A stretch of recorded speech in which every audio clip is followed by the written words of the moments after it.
After a month, I've finally returned! Huzzah! If you're new here, I'm Lych. This channel is fairly new, so you haven't missed much.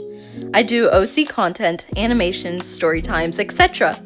This is perhaps my second Sona redesign, but for a good reason. You know those videos of girls deciding to have a glow up after an event in their life?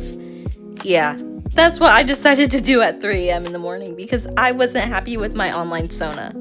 But now, I think I've perfected the craft, and I'm here to go through my process step by step.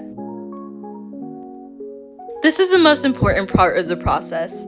It's what begins it all. You need to have a starting point. The best thing I ask myself is, what's my favorite aesthetic? And if that changes all the time, don't be afraid to combine them. Personally, I've always dreamt of having a clown-themed OC, but I also love anatomically X-ray kind of characters mixed with some webcore. So I did exactly that. If you can't come up with ways to mix your aesthetics together, don't be afraid to take from your favorite characters or even shows. I first start looking up the theme I'm going for and other designs that might inspire my own. As you can see, this is my mood board. I also recommend getting an app where you can put all your design things, lists, and references. I personally use Milanote. Do not worry, this is not a sponsor. A lot of people say that you should draw multiple ideas before choosing one, which is true. I personally recommend drawing at the very least 3 designs, and if you don't like any of them, keep going. But if you like one of the 3, then I do recommend expanding that design and using multiple combinations to really get the most potential. Picking the palette has to be my least favorite part. Mostly because I'm not the best when it comes to color theory. Though, when it comes to picking colors, I do recommend starting in grayscale.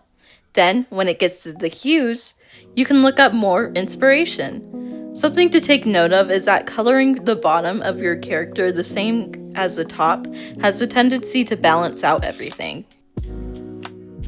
Once finishing your design, it's a good idea to practice with your character's flexibility. Take into consideration their body language, emotions, etc. For my Sona, I made her slouch slightly as I myself have the tendency to do that. You can also choose to render if you want. Since this was an art style retry as well, I decided to render. The part I dread the most. It is super time consuming, as it's essentially animation. When you do turnarounds, it's best to simply do the sketch. Trust me, it'll save you lots of time. And don't be afraid to use references. Look at other turnarounds and study the anatomy. Take your own style into consideration in the process. This part is optional, but if this Sona is going to be used for socials, it's best to have some form of sprites. And you can do less than what I did. Unfortunately, I'm an overachiever, which took way too much time. Approximately 7 hours. Never again. I know I changed my Sona a lot, but this was a needed change. Your Sona is essentially your identity. It is who everyone online will see you as when they think of you. Just know, if you're never happy with your Sona's design, don't be afraid to redesign it. It's never too late to make the new and improved version of you.